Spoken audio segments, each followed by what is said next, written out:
Recently supreme court ने एक historical judgement दिया है। कोर्ट ने कहा पुलिस और इन्वेस्टिगेशन एजेंसीज किसी लॉयर को सिर्फ इसलिए समन नहीं कर सकती क्योंकि उन्होंने किसी अक्यूज्ड को लीगल एडवाइस दी या कोर्ट में रिप्रेजेंट किया। कोर्ट ने क्लैरिफाई किया the power to summon is not the power to interfere with lawyer client privilege. आइए समझते हैं इस केस में क्या हुआ।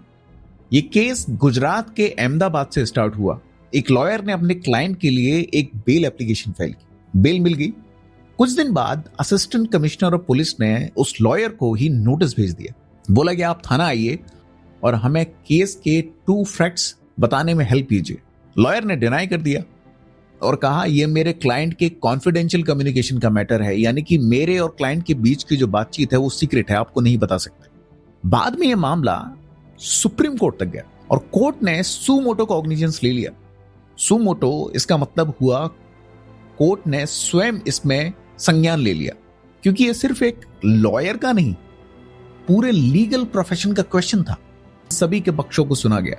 इन सभी का एक ही पॉइंट था, अगर पुलिस लॉयर को बिना रीजन के बुला सकती है तो कोई भी सिटीजन अपने लॉयर से खुलकर बात नहीं करेगा, और जब सच छुप जाता है तो इंसाफ मर जाता है। हमें यह समझना जरूरी है कि यह जजमेंट इतना इंपॉर्टेंट क्यों है।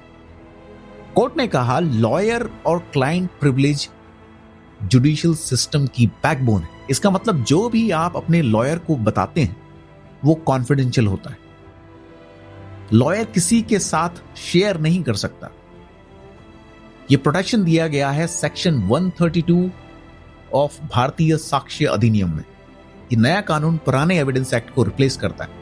कोर्ट ने कहा a man cannot walk into his lawyers office with privilege intact and walk out with it destroyed। मतलब अगर लॉयर और क्लाइंट के बीच की ट्रस्ट टूट जाती है तो जस्टिस सिस्टम, आइए जानते हैं प्रिविलेज कब अप्लाई होता है और कब अप्लाई नहीं होता है।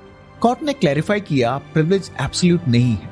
अगर लॉयर क्राइम में इन्वॉल्व है या उसने अपने क्लाइंट का फ्रॉड या इलीगल एक्टिविटी को देखा है तो यह प्रोटेक्शन नहीं मिल सकता।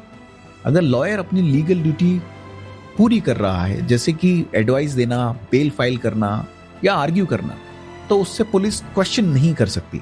यहां जानना जरूरी है कि कोर्ट ने लॉयर्स को किस तरह से प्रोटेक्ट किया। सुप्रीम कोर्ट ने कुछ क्लियर गाइडलाइंस दी हैं, जैसे कि आप वकील को कोई भी समन्स डायरेक्टली सेंड नहीं कर सकते।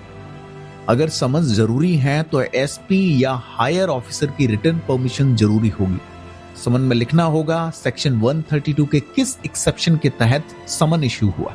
लॉयर के पास राइट है कि वो हाई कोर्ट में इसे चैलेंज भी कर सकते हैं अंडर सेक्शन 528 BNSS, जो कि नया CRPC है, ताकि इससे एक बैलेंस बना रहेगा, इन्वेस्टिगेशन भी चलती रहे और प्रोफेशन की डिग्निटी भी बची रहे। कोर्ट ने इस मामले में विलियम शेक्सपियर को भी कोट किया इन द बिगनिंग, जिसमें कहा गया है the first thing we do let's kill all the lawyers, और एक्सप्लेन किया ये लाइन एक्चुअली लॉयर्स के खिलाफ नहीं है बल्कि फ्रीडम को सपोर्ट करती है, क्योंकि अगर लॉयर सेफ रहे तो डेमोक्रेसी भी सेफ रहेगी। अब समझते हैं कि ये आम नागरिक के लिए जजमेंट इतना महत्वपूर्ण क्यों है। इस जजमेंट का डायरेक्ट इंपैक्ट हर सिटीजन पर पड़ेगा। अब आप अपने लॉयर से बिना डर के बात कर सकते हैं। आपके वर्ड्स, आपके डॉक्यूमेंट्स, आपके कन्फेशंस सब प्रोटेक्टेड रहेंगे। कोई भी इन्वेस्टिगेशन एजेंसी आपके लॉयर को प्रेशर नहीं डाल सकती, क्योंकि सुप्रीम कोर्ट ने क्लियरली कहा है lawyer is the voice of voiceless, not a witness for prosecution. ये डिसीजन एक रिमाइंडर है कि लॉयर की इंडिपेंडेंस सिर्फ प्रोफेशन नहीं, एक पब्लिक राइट है। जब लॉयर मजबूर होता है तो सिटीजन भी मजबूर हो जाता है, और जब लॉयर आजाद होता है तो सोसाइटी सच बोलने की हिम्मत करती है।